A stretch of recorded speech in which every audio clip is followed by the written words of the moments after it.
अभी आ रहा हूं भाटी साहब, पहले हर्षवर्धन त्रिपाठी। हर्षवर्धन जी, कुछ विश्लेषक ये कह रहे हैं, हर्षवर्धन जी, ये जो 80 करोड़ लोगों को सीधे 5 साल के लिए फ्री राशन का ऐलान प्रधानमंत्री ने किया है, ये मास्टर स्ट्रोक है, क्योंकि उनका बेनिफिशियरी वर्ग, एक बड़ा वर्ग, उनको 14 में तो खैर अपने लहर पर आए थे, 19 में जो चुनाव जिताया था, बेनिफिशियरी वर्ग ने बहुत बड़ा रोल प्ले किया था। आप मानते हैं ये मास्टर स्ट्रोक है, हर्षवर्धन त्रिपाठी? देखिए, 19 में तो खैर ऐसी कोई योजना थी नहीं जिसको हम कहें कि उसकी वजह से जीत गए। 19 में ढेर सारी सरकारी योजनाएं थी जिसको अलग अलग हम कहते हैं ना कि उज्ज्वला की योजना थी, शौचालय की योजना थी, घर की योजना थी, बिजली की योजना थी, फिर आप जिसको कहते हैं कि अलग अलग सेक्शंस को लेकर जो योजना थी। अब जैसे ही आप ये शब्द इस्तेमाल करते हैं ना, मास्टर स्ट्रोक, एक तो मैं इस शब्द का घोर विरोधी हूं। मेरा ये मानना है कि ऐसे अगर हर खबर को मास्टर स्ट्रोक कहा जाए, चाहे कोई भी सरकार कर रही हो, कोई भी नेता कह रही हो, तो मास्टर स्ट्रोक का मतलब खत्म हो जाता है। जब आप कहते हैं कि क्या इतनी बड़ी योजना से 2024 का चुनाव जीत लिया जाएगा, तो मैं कहता हूं नहीं, ऐसा नहीं। लेकिन ये योजना क्या काम करेगी? तो निश्चित तौर पर काम करेगी, क्योंकि ये योजना पूरी तरह से पॉलिटिकल स्कीम है। मैं ये मानता हूं निजी तौर पर कि न तो देश में 80 करोड़ लोगों को रोज इस राशन की जरूरत है, और नरेंद्र मोदी की सरकार को भी ये बहुत अच्छे से पता है। लेकिन ये पॉलिटिकल स्कीम है, और इस पॉलिटिकल स्कीम को क्यों जारी रखा गया है उसे समझिए जरा। भले ही ये बार बार कहा जा रहा है कि सरकार पर इससे बहुत बोझ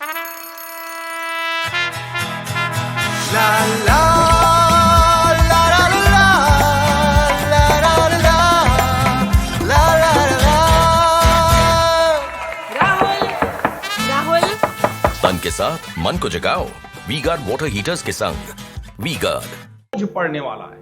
मैं आंकड़े देख रहा था, और मैं लेटेस्ट आंकड़े देख रहा था। मुझे लगता है कि देश के हर व्यक्ति को यह आंकड़ा जानना चाहिए।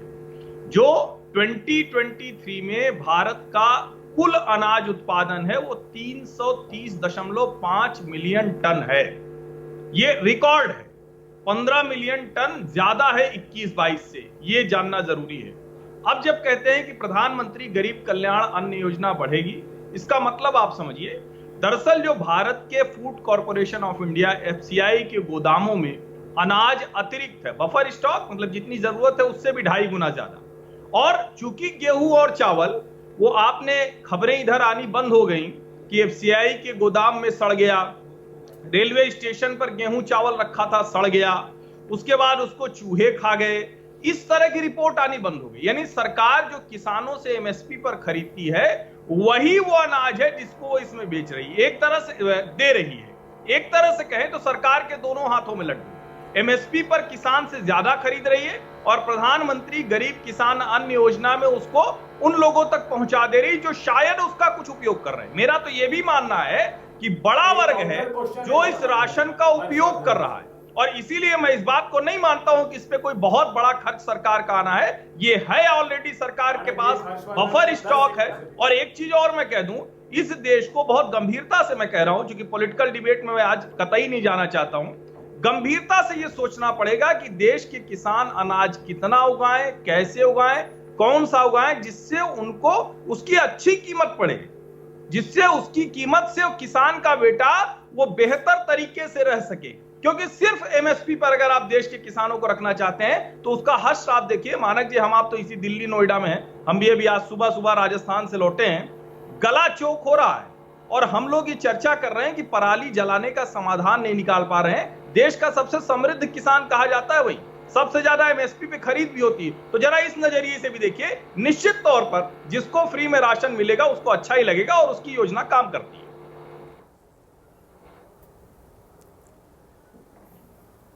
ठीक है, एक सवाल और, एक टिप्पणी और, उसके बाद अभी आ रहा हूं। राजकुमार भाटी बोले नहीं है।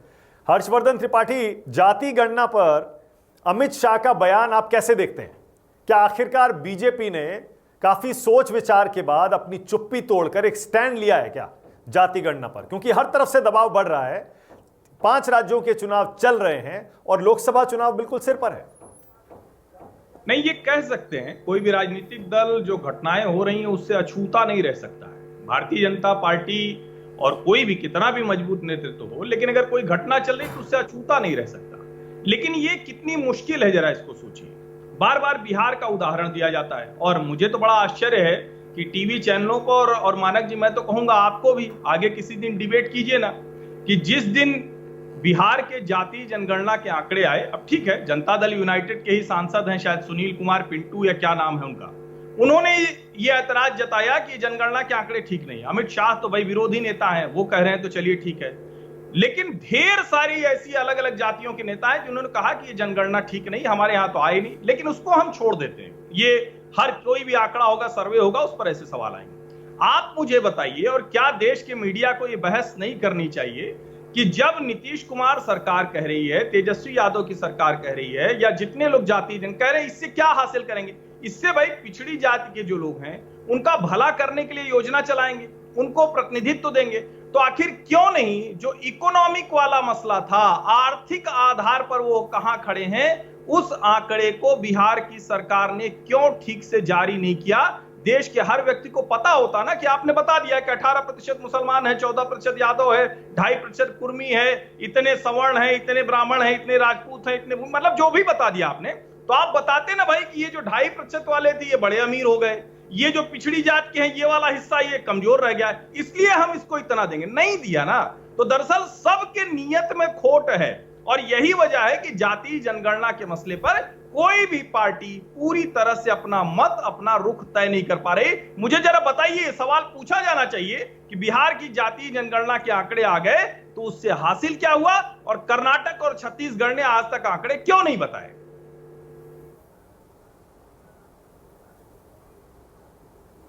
Okay, all right. Rajkumar Bhati हैं क्या? जरा सबको स्क्रीन पर लाइए। राजकुमार भाटी का सिग्नल थोड़ा सा अभी नहीं है शायद। अभय दुबे आप कुछ कहना चाह रहे थे, बोलिए अभय दुबे। ये पूछना चाहता हूं कि हर्षवर्धन जी, आप क्या क्लेम कर रहे हैं? आपके वक्तव्य से ऐसा लग रहा है कि जो फूड सिक्योरिटी एक्ट में 80 करोड़ लोगों को अनाज मिल रहा था, उसके अतिरिक्त जो कोविड के समय गरीब कल्याण योजना चलाई थी वो जारी है। आप ये कहना चाह रहे हैं क्या देश को? आप स्पष्ट कीजिए इस बात को, क्योंकि आपने कहा कि एक्स्ट्रा सरकार प्रिक्योर करेगी और वो जो गोदाम है उसमें खराब नहीं होगा। मैं प्रामाणिक रूप से ये बात कह रहा हूं कि गरीब कल्याण योजना सरकार ने बंद कर दी। सिर्फ जो फूड सिक्योरिटी एक्ट में 2 और 3 रुपए किलो का गेहूं और चावल मिल रहा था उसको माफ किया, ये नोटिफिकेशन इशू हुआ है। और आप कह रहे हैं कि अतिरिक्त प्रिक्योरमेंट होगा और गोदामों में सड़ेगा नहीं। ये विरोधाभासी बातें हैं। एक बात मैं कहना चाहता हूं, जातिगत जनगणना का जो सेंसस का डेटा है वो कास्ट के रिजर्वेशन के लिए बहुत महत्वपूर्ण है। आर्थिक आधार पर डिस्क्रिमिनेशन नहीं हुआ है, जातियों के आधार पर हजारों सालों से डिस्क्रिमिनेशन हुआ है। तो जाति के आधार पर ही ये बात न्याय देना होगा जातियों को। लेकिन अभय दुबे हर्षवर्धन त्रिपाठी ये कह रहे हैं, और बहुत सारे लोग कह रहे हैं, बहुत सारे विश्लेषकों का मेरा भी ये मानना है, कम से कम पता तो चले कि जिस जाति की संख्या आप पता लगा रहे हैं उसमें मैं बता दूंगा कि वो आंकड़े भी जारी हो रहे हैं। क्रीमी लेयर कौन सी है, उनमें जातियों के जो सब कैटेगरीज हैं उसमें कौन से लोग पीछे रह गए? अगर क्रीमी लेयर में तो सुप्रीम कोर्ट ने तय कर रखा है, क्रीमी लेयर का को फॉर्मुलेट कर रखा है। जब डेटा आएगा तो बात सामने आ जाएगी। अभी राजीव रंजन जी इस बात का खुलासा करेंगे। उन्होंने पिछले शो में भी किया है कि वो विधानसभा के पटल पर रखाएगा और हम जारी करेंगे। मानव जी आप बोलने का ओके, हर्षवर्धन त्रिपाठी, फिर आ रहा हूं राजीव रंजन। हर्षवर्धन जी बोलिए। मानक जी देखिए, मैंने इसीलिए कहा था कि मैं राजनीतिक बहस में आज नहीं पढ़ूंगा, और सचमुच नहीं पढ़ूंगा। ये दोनों बहुत गंभीर मुद्दे हैं, ये पार्टियों के प्रवक्ता आपस में निपटे। मैं फिर से दोहरा रहा हूं, मैंने तो ये कहा नहीं।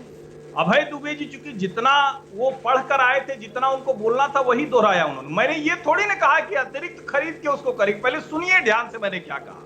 मैंने कहा एफसीआई के गोडाउन में जो बफर स्टॉक से अतिरिक्त है, पहले तो बफर स्टॉक और उसका अतिरिक्त क्या होता है ये अगली बार आप पढ़ के आइएगा और उसको बताइएगा। वही अनाज है, इसलिए सरकार को अतिरिक्त खर्च नहीं पड़ेगा, मैंने ये कहा। इसलिए दोनों मेरा गहरा अध्ययन। और जब आप कुछ कह रहे हैं आप, मैं चुप होता हूं। कुछ कह रहे थे आप? अभय जी कुछ कह रहे हैं? नहीं, आप पूरी करिए, बात पूरी करिए हर्षवर्धन जी, कंप्लीट करिए। तो मैं इस पे स्पष्ट हूं कि सरकार ये जो कंटेंजेंसी के लिए पर सवाल मत खड़ा कीजिए।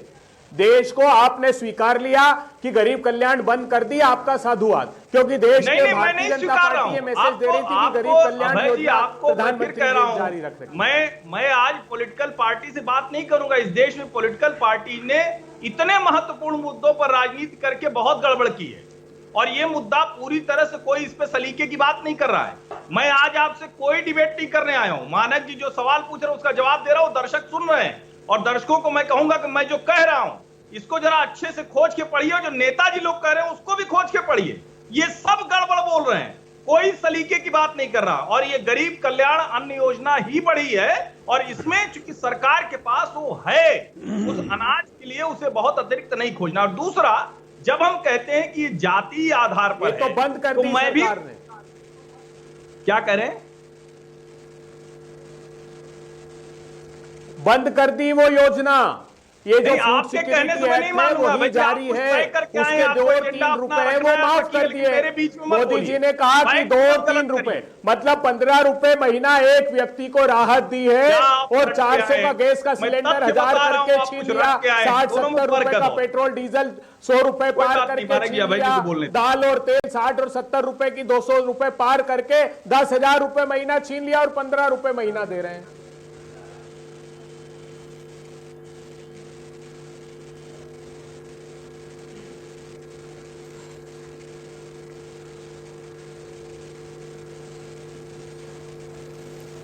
अच्छा, हर्षवर्धन जी लगता है इस पर आगे कुछ नहीं कहना चाह रहे। राजीव रंजन, राजीव जी बताइए ना, आपने जो ये जाति गणना कराई, कास्ट सर्वेक्षण जो कराया आपने, कास्ट सर्वे, वो करवाए हुए तो आपको हो गया, काफी टाइम हो गया, उसका क्या फायदा हुआ राजीव रंजन? और आपने जातियों में ये पता लगाने की कोशिश क्यों नहीं की कि कौन सी जाति में कितनी गरीबी है, कितना पिछड़ापन है वाकई में? देखिए, मुझे हैरत होती है, मानक जी आप लगातार शोज करते हैं, आपने उन 7 दलों की बैठक से तय फैसले के बारे में नहीं सुना। आपने तो डिबेट्स कराए हैं उस पर, जिसमें भारतीय जनता पार्टी भी शामिल थी। नीतीश कुमार जी ने कहा 27 बिंदुओं पर जो संग्रहित आंकड़े हैं उसके आधार पर जो आखिरी रिपोर्ट है वो रिपोर्ट 45 दिनों के अंदर साझा की जाएगी, जिसमें 15 से 20 दिन निकल चुके हैं, और वो रिपोर्ट तैयार है, वो बहुत जल्दी आपके सामने होगी। जब देश 9 साल से भारतीय जनता पार्टी से अपेक्षा कर रहा था कि वो किसी भी दिन जातीय जनगणना का फैसला कर लेंगे, तो आप 15-20 दिन भी इंतजार नहीं कर सकते हैं। और ये हर्षवर्धन जी भी जानते हैं कि जो अंश इन्होंने आज एक सवाल के तौर पर उछाल दिया, इन्हें पता है कि ये सर्वदलीय बैठक में लिया गया फैसला है, और उस बैठक में भारतीय जनता पार्टी भी शामिल थी। इसलिए मुझे हैरानी होती है कि चीजों को तोड़ मरोड़ करके क्यों रखते हैं। राजकुमार भाटिया आ गए।